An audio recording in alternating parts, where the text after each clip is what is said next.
You know, have you ever had an argument with a friend over the rules of a game? Who gets to decide who is right and who is wrong? Well, in a big country like ours, we have a special kind of umpire to make sure everyone follows the rules. Today, we're going to learn all about this very important institution, the judiciary. It's often called the guardian of the law, and in this explainer, we'll find out exactly why that is. All right, so here's our plan for today. First, we'll start with the basics. Why do we even need an umpire, like the judiciary?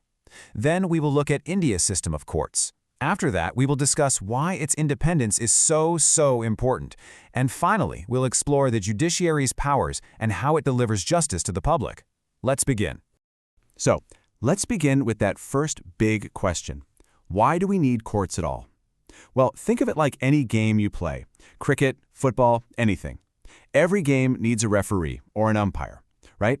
Someone to make sure everyone plays by the rules and to settle any disagreements fairly. Now just imagine, what happens when people disagree? For example, what if two neighbors have a dispute over their property line? Or what if you'd feel a new rule made by the government is just not fair? Who steps in to resolve these conflicts in a way that is just and right for everyone involved? You see, in any society, disputes are bound to happen. It's just a normal part of life. These disagreements need a fair resolution. Without a neutral body to settle them based on a common set of laws, well, it would be might is right. The most powerful person or group would always win. And that, of course, would just lead to chaos. And this is exactly where the judiciary comes in. The judiciary is an institution empowered to administer justice and resolve legal disputes. You see, all the courts in our country, from the smallest local court all the way up to the highest court in the land, they are collectively called the judiciary. They are, in a way, the official umpires for our nation. So, we've established we need an umpire. But how is this system of courts actually structured here in India? Let's take a closer look and understand the structure of our judiciary. It's not just one single court, you see. It's a very well-defined structure with different levels, and each level has its own important role. Right at the top, for the entire nation, we have the Supreme Court. That's step 1. Below that, at the state level, we have the high courts. That's step 2. And finally, at the base of this pyramid, we have the district and local courts. These are the courts that handle most of the everyday cases you might hear about. Now, a very important feature of our system is that it's an integrated judiciary. What does that mean? Well, it's a system where the Supreme Court controls the judicial administration and its decisions are binding on all other courts in the country. This means all the courts are connected in a single unified structure. So a decision made by the Supreme Court has to be followed by every other court in India. This is how we ensure the law is applied the same way everywhere in the country. Okay, so what kind of disputes do these courts actually handle? Well, all sorts. Disputes can happen between citizens of the country, they can be between citizens and the government, they can even be between two or more state governments, or between the central government and the state governments. The courts are there to resolve all of these. Let's look at a real-world example to make this clear. Government decisions, like one on job reservations, can sometimes lead to disputes that only the courts can resolve. For instance, a major government decision on reservations led to a lot of disagreement. Many people felt it was unfair, so they took the matter to court. In the end, it was the Supreme Court that heard all the arguments and gave the final verdict, which settled the issue for the whole country. This really shows you the judiciary's role in resolving big national conflicts. Now, for the courts to be a truly fair umpire, one thing is absolutely essential. They must be independent. Let's spend some time on this because this independence is really the foundation of fair justice in our country. Let me explain. The judiciary is not under the control of the legislature or the executive. The judges do not act on the direction of the government. Think of a cricket umpire again. Can the captain of one team tell the umpire to declare a player out? Of course not. The umpire has to make the call based only on the rules. It is exactly the same for judges.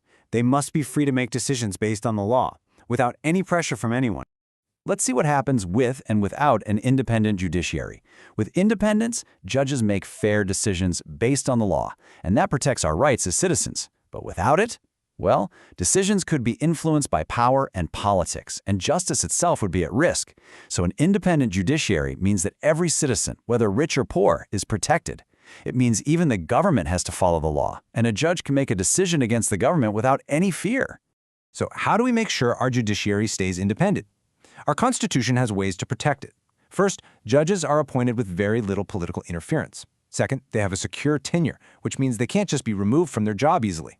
And third, the process to remove a judge is nearly impossible. It requires something called an impeachment motion, which has to be passed by a two-thirds majority in both houses of parliament.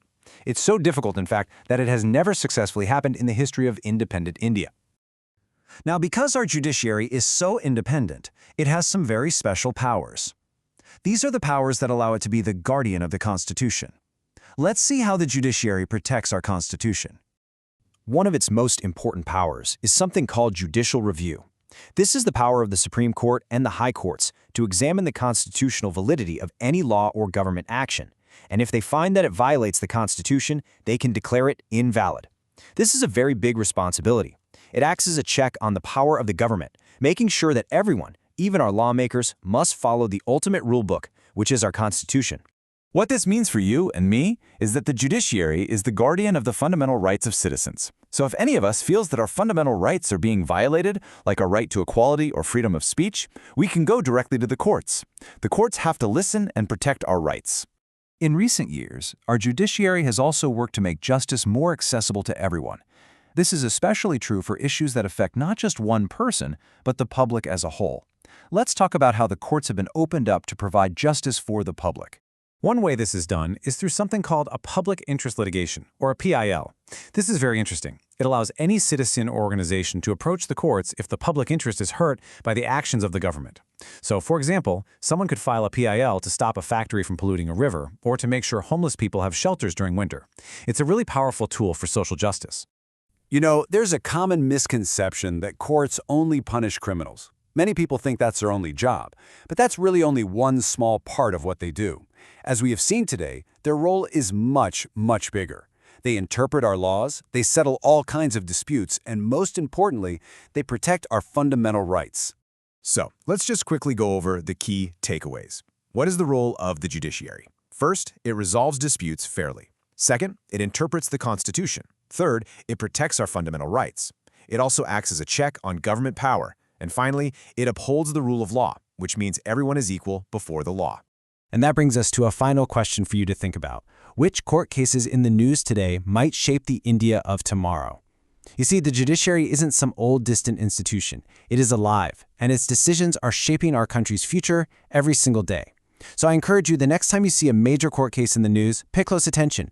Ask yourself, how might this decision affect our society? Because the cases happening today could very well define the India of tomorrow.